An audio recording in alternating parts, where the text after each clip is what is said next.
Bonjour à tous et bienvenue sur le Learn and Earn Crypto Podcast. Et cette semaine, sur le podcast, on parle d'un sujet qui s'intitule Courir après le temps et courir après l'argent. Donc, si vous êtes venu chercher de la valeur, redonner de la valeur, partager le podcast, et bien entendu, tout ce qui va être dit ne peut et ne doit être interprété comme un conseil financier. Nous ne sommes pas des conseillers financiers. Donc, sur ce, bonne écoute.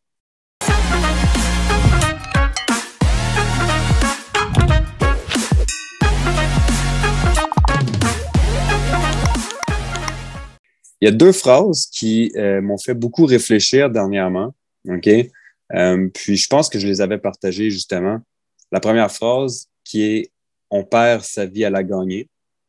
Et la deuxième phrase, les objets que nous possédons finissent par nous posséder. Puis où est-ce que je veux en venir avec ça, c'est que si on regarde, on perd sa vie à la gagner. Combien de personnes travaillent pendant 40 ans de leur vie pour se dire comme, je vais profiter de la vie à la retraite, mais qui arrivent à la dite retraite, mais n'ont plus nécessairement l'énergie, la santé ou les moyens de pouvoir profiter pleinement de la vie.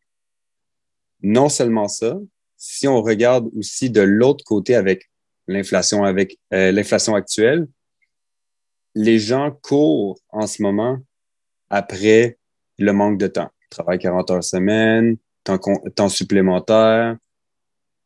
Puis là, avec l'inflation, on va chercher à courir encore plus après l'argent.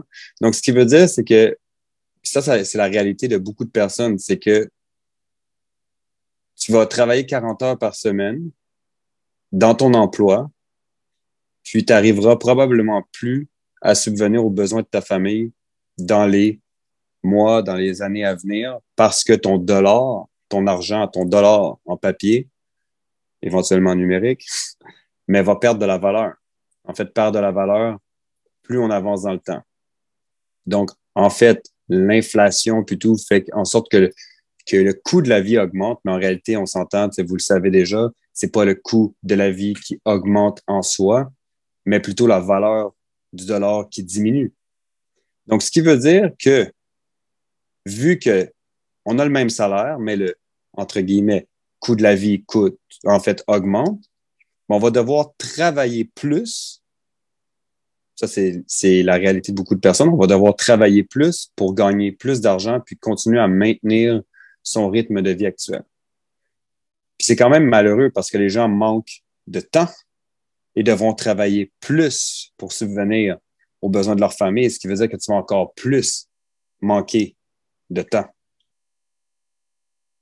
Ça, c'est vraiment, vraiment, vraiment malheureux. Puis c'est une réalité à laquelle on fait face, que vous faites face, que je fais face et que beaucoup de personnes font face. Maintenant, c'est juste une question, comment est-ce qu'on peut se sortir de ce pattern de merde, donc de ce mauvais pattern-là qui est je vais devoir avoir besoin de plus d'argent, donc je vais devoir travailler plus. Donc, le but, ce sera de travailler intelligemment, de faire travailler notre argent. Donc, c'est pour ça que le trading, l'investissement, bâtir une business de e-commerce, donc de s'en aller plus vers l'univers digital est une bonne opportunité. Je dis pas que c'est bon pour tout le monde parce que la réalité, c'est que, on l'a déjà dit, si tu développes pas une passion par rapport à ça, ça va être très, très, très difficile de réussir.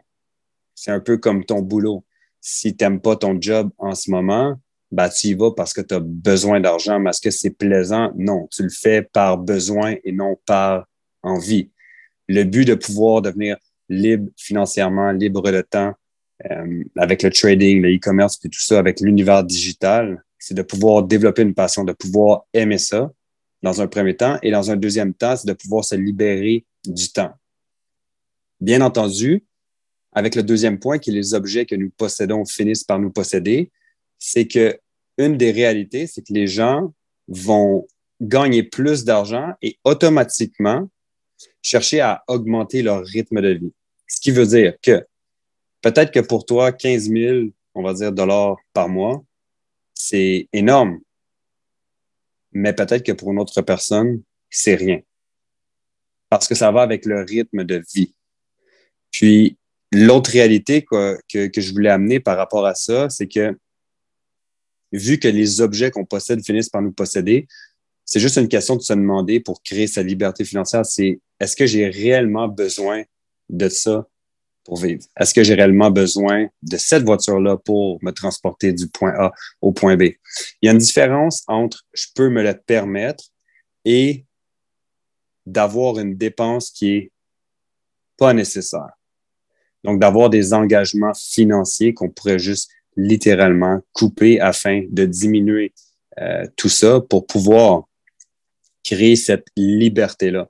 Parce qu'au final, si je prends par exemple, tu as une maison. OK, une maison, c'est pas un investissement. Même si on nous enseigne que c'est un investissement, c'est zéro un investissement. Tu payes ta maison, tu as des frais complémentaires, ta toiture est brise, tu dois payer pour ta toiture, même si on a des assurances et tout, mais c'est quand même des frais qu'on va dire cachés qui peuvent arriver.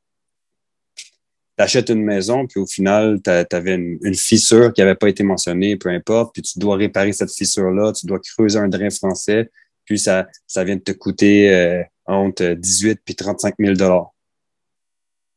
Donc déjà, si ça te coûte entre 18 et 35 000 $, c'est quelque chose que tu dois sortir de ta poche ou que tu dois réhypothéquer pour aller justement mettre ça sur ta maison. Donc, réparer ta fissure. Donc, la réalité, c'est que une maison, c'est pas nécessairement un investissement. Sauf si tu déciderais de la louer, mais ça, c'est vraiment un autre sujet. Donc, par exemple, quand on regarde des duplex, des triplex, peu importe, puis qu'à ce moment-là, tu décides d'acheter un multilogement, tu habites dedans, tu viens diminuer déjà tes frais pour habiter à l'intérieur. Tu viens diminuer tes frais d'habitation, tu viens diminuer beaucoup de choses. Puis ça paraît énormément. Ça, je peux vous le dire. Nous, on a acheté un duplex puis on habite dedans. Donc, je peux vous dire que mes frais de vie sont relativement très bas. Mais ça, c'est un choix que nous, on a fait. Pour revenir au point, c'est que le trading offre l'opportunité de pouvoir se libérer financièrement, de se libérer de temps, de se libérer de façon géographiquement également. Mais les deux phrases principales qui étaient à se rappeler, c'est on perd sa vie à la gagner, puis les objets qu'on possède finissent par nous posséder. Donc, le but ultime pour moi, je ne dis pas que c'est la même nécessairement pour vous, mais avec le trading, c'est de pouvoir créer cette liberté financière-là sans avoir pour autant plus d'engagement financier pour pouvoir avoir cette liberté de faire ce que je veux, quand je veux, où je veux. Le trading, tu trades 1 à 2 heures par jour, tu mets tes alertes, vous le savez déjà, tu mets tes alertes, tu t'en vas, tu fais tes choses, puis voilà, c'est fait.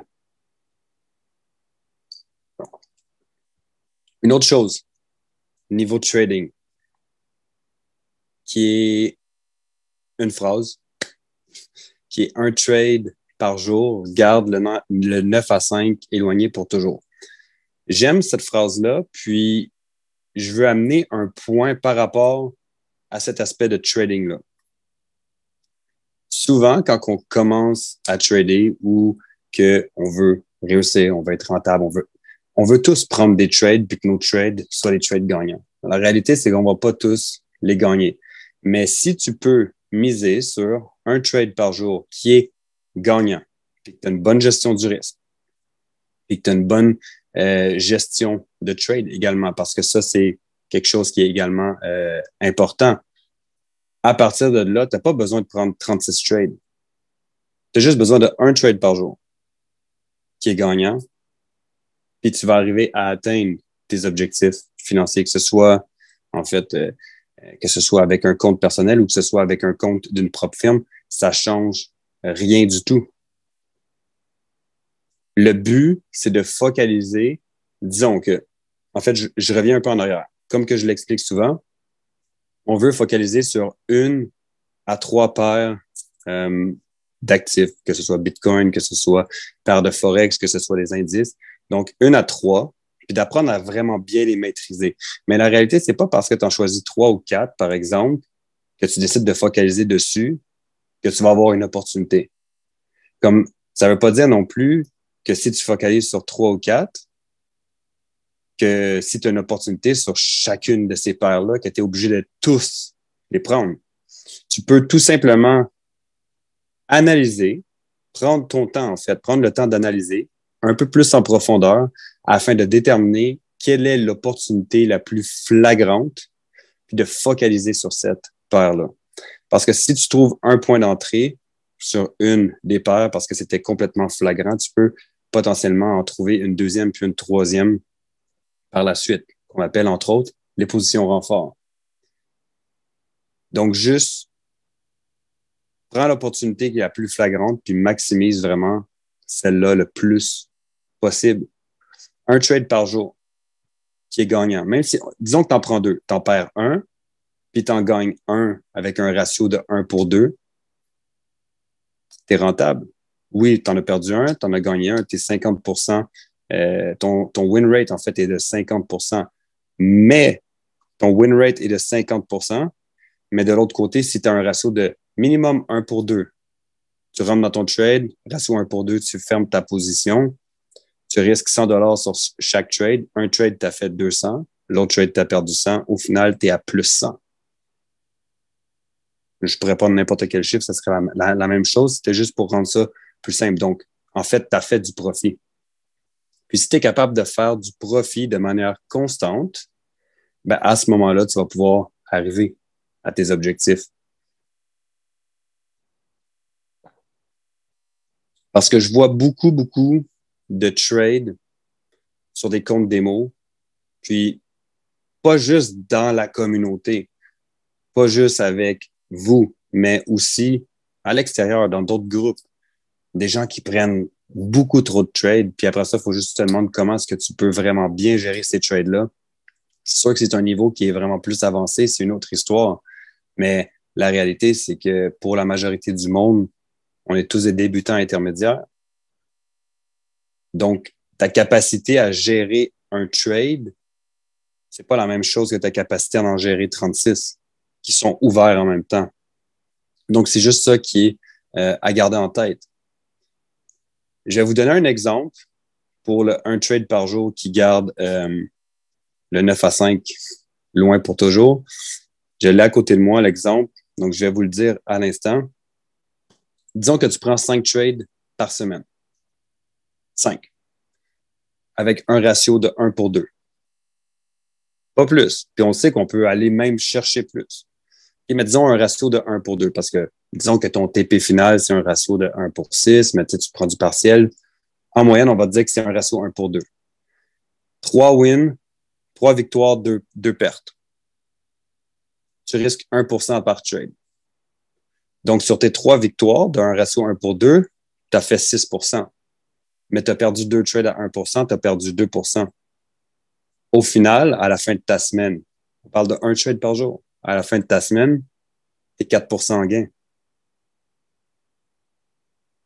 Aussi simple que ça. Un trade par jour. T'en perds un, le lendemain, tu gagnes. Good. C'est sûr que ça te prend un bon win rate. Donc, un bon taux de réussite au niveau de ton trading. Mais moindrement que ton ratio risque-récompense est plus de 2 et que tu as 50% et plus en taux de réussite, tu es supposé d'être rentable. Donc, ça, c'est dit. Que tu sois sur un compte à 10 000, un compte à 1000, un compte à 100 000, un compte à 1 million, peu importe, c'est exactement la même chose. Si tu prends, par exemple, un compte propre firme à 100 000 et qu'on réapplique la même chose, tu prends 5 trades dans ta semaine, un trade par jour. Tu en gagnes 3, tu en perds 2 à 1%. 6% de victoire, 2% de défaite, 4% en gain à la fin de ta semaine.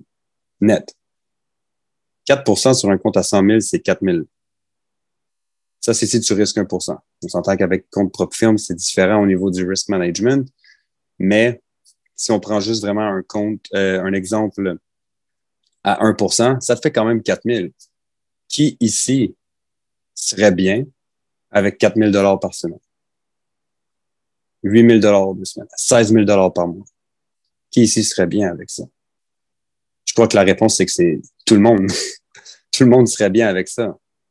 Encore une fois, comme j'ai dit, 16 000 pour une personne, ça peut être énorme. Comme pour une autre personne, ça peut être littéralement rien. Puis j'avais déjà vu dans un groupe un gars qui disait comme, ah, moi, avec 10 000 par mois, je peux rien faire. Parce que son rythme de vie était plus élevé. Mais c'est sûr que ça, après, c'est un choix personnel. Si toi, tu veux avoir la grosse maison, si toi, tu veux avoir le bateau, si toi, tu veux avoir la moto, si toi, tu veux avoir le skidoo, si toi, tu veux aller voir tout ça, puis tu as beaucoup d'engagement financier, ben, c'est une toute autre histoire. Puis comme je dis, c'est un choix qui est personnel. C'est juste que si ça, c'est ton rythme de vie, puis c'est ça que tu veux, tu dois juste littéralement pouvoir aller chercher plus. Moi, le principe que j'essaie d'amener ici, c'est plus un principe qui est minimaliste. Donc, de diminuer ces engagements qui sont complètement inutiles pour pouvoir se libérer dans le temps, pour pouvoir se libérer financièrement. Mais ça, c'est ma façon de voir les choses. Vous n'êtes pas obligé de partager la même. Littéralement, vous n'êtes pas obligé de partager la même, puis c'est correct. C'est correct avec ça. Vous avez le droit d'avoir vos propres objectifs également. Mais c'est juste un peu qu'est-ce que j'essaie d'amener, surtout dans le mode de vie où ce qu'on est en ce moment. L'inflation est élevée, les gens sont stressés, on se fait pousser dans le derrière par le patron, il y a une pénurie de main-d'œuvre. En fait, je ne sais pas d'où ce sort cette pénurie de main-d'œuvre-là, mais il y a une pénurie de main-d'œuvre. Il y a eu plusieurs entreprises qui ont été en faillite pendant la pandémie. Donc, ça a créé beaucoup, beaucoup de problématiques. Puis aujourd'hui, ben, avec l'inflation, les gens travaillent, mais techniquement parlant, ils gagnent moins. Si tu gagnais 30 par heure, ou même si on l'arrondit mensuellement, parce que je sais qu'en France, c'est mensuel. Disons que tu as 3 000 balles par mois, mais tu as le rythme de vie qui vient avec. Parce que, je veux dire, c'est rare qu'on nous enseigne à bien gérer correctement ses finances. Donc, automatiquement, ben, vu qu'on est dans une société qui est aussi matérialiste, ben, on va chercher à se faire plaisir. C'est correct. Mais quand tu crées des engagements qui sont des engagements financiers qui peuvent être évités, c'est une bonne chose. Parce que là, tu gagnes 3 000 par mois, tu as le rythme de vie qui vient avec, ou 3 000 euros par mois, puis tu as le rythme de vie qui vient avec. Mais avec l'inflation actuelle, ton 3 000, c'est plus un 3 000, il diminue en termes de valeur. C'est encore 3 000 que tu as dans ton compte qui est écrit. Tu ouvres ton compte de banque, tu reçois ta paye, puis tu vois, c'est écrit 3 000. C'est la même chose. Mais tu vas à l'épicerie, tu paies beaucoup plus cher. Puis on nous dit que le taux d'inflation, en fait, l'inflation actuelle est à 8 ici au Canada, 8 mais c'est faux.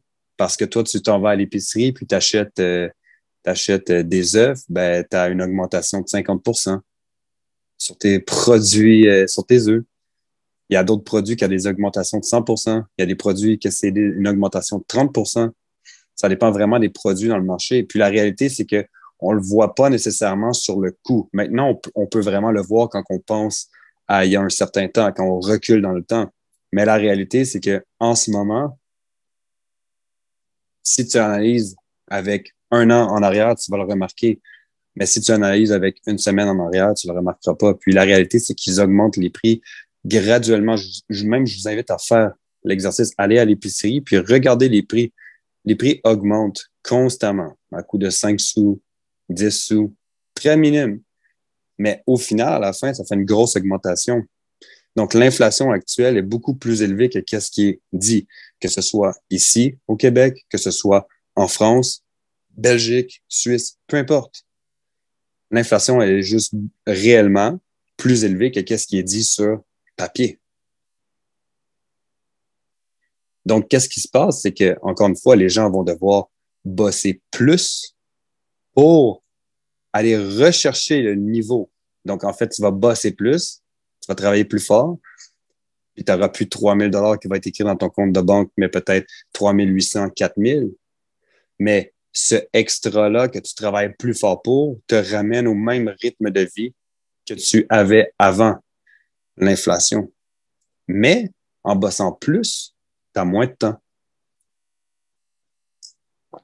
C'est vraiment, vraiment, vraiment quelque chose que moi, je trouve qui est très malheureux. Puis, c'est pour ça que je voulais faire ce Monday Mindset-là aujourd'hui. C'était juste pour amener une prise de conscience par rapport à ça, pour que vous puissiez réaliser si c'était pas déjà le cas pour vous. Puis ça n'a pas fini d'augmenter.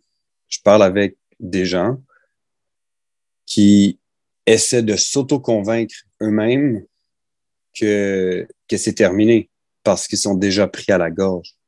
Donc, étant déjà pris à la gorge, ben, les gens, ils disent, ah, ça va pas plus monter, mais ça fait déjà longtemps que j'entends ces mêmes personnes dire que l'inflation a terminé de monter. On me disait ça à 3%. Je dis, attends, on s'en reparlera d'ici quelques mois. Puis la réalité, c'est qu'on s'en va vers quelque chose qui sera pas beau. Donc, maintenant, il y a juste un choix. Soit que tu travailles plus, mais en moins de temps, ou tu travailles intelligemment. Donc, au lieu de travailler plus fort, tu travailles plus intelligemment pour pouvoir amener ces revenus-là à un autre niveau sans avoir à investir plus de temps. Donc, oui, en ce moment, quelqu'un qui a un emploi, par exemple, 40 heures par semaine, tu dois investir dans ton éducation 1 à 2 heures par jour, idéalement 2 et plus. Donc, un minimum de 10 heures par semaine que tu dois mettre dans ton éducation, mais après, tu as l'effet composé qui vient en arrière. Donc, c'est pas nécessairement l'effet composé sur le chiffre, mais sur les actions que tu as mis en place qui vont t'amener plus tard. OK, c'est bon. Maintenant, je mets 2 heures par jour, mais là, je le mets purement dans mon trading pour prendre des positions. Et ça m'a amené à pouvoir générer X, Y, Z. Tu as conservé ton boulot, mais au lieu de faire du temps supplémentaire, disons que tu gagnes 25 par heure. Tu fais 8 heures de travail par jour. Ben, le 2 heures de plus que tu vas mettre, au lieu de te ramener un 50 peut t'en ramener beaucoup plus. Parce que tu fais travailler l'argent sur les marchés financiers ou tu fais travailler ta boutique de e-commerce. Donc, c'est juste ça, le principe, c'est juste de pouvoir comprendre que où est-ce qu'on s'en va, c'est loin d'être, ça sera loin d'être joli. Puis, de pouvoir comprendre qu'au final, le but en gagnant plus, c'est pas d'augmenter son rythme de vie en soi, mais plutôt de pouvoir créer cette liberté de temps, de pouvoir créer cette liberté financière afin d'être juste plus à l'aise et d'avoir moins de stress. Parce que ça, c'est un autre point que les gens font face énormément, c'est le stress qui est super oxydatif de la société, de la pression qu'on vit au quotidien par nos employeurs, des travailleurs autonomes, par tes clients. On dit souvent travailleur autonome ou entrepreneur, t'as pas de patron. C'est faux. Tes patrons, c'est un peu tes clients parce que si ton client n'est pas satisfait, ben, t'as pas de travail. Donc, mais ça, c'est un autre sujet. Donc, voilà. C'est tout pour aujourd'hui. 2 phrases à méditer. Encore une fois, on perd sa vie à la gagner. 2, les objets que nous possédons finissent par nous posséder. C'est 2 phrases que j'aime bien. Puis rappelez-vous, en fait, du concept que je vous ai donné, qu'un trade par jour garde le 9 à 5 éloigné pour toujours. Juste enlevez-vous cette pression-là de devoir prendre 3, 4, 5, 6, 10, 30 trades par jour ou de trader sur 3, 4, 5, 6, 7, 8 devises différentes, mais plutôt que maîtrisez-en 2 à 3 devises différentes, maximisez-les, trouvez l'opportunité qui est la plus flagrante, maximisez sur cette opportunité-là, voire potentiellement en prendre une autre. C'est correct de prendre 2, 3 trades par jour si vous avez l'opportunité, mais si vous n'avez pas l'opportunité, juste keep it cool. Prends pas 36 trades si tu n'as pas l'opportunité flagrante avec tes yeux. Parce que si tu as un bon ratio de victoire, puis que tu as un niveau moyen de 1 pour 2 en termes de ratio, tu vas être rentable.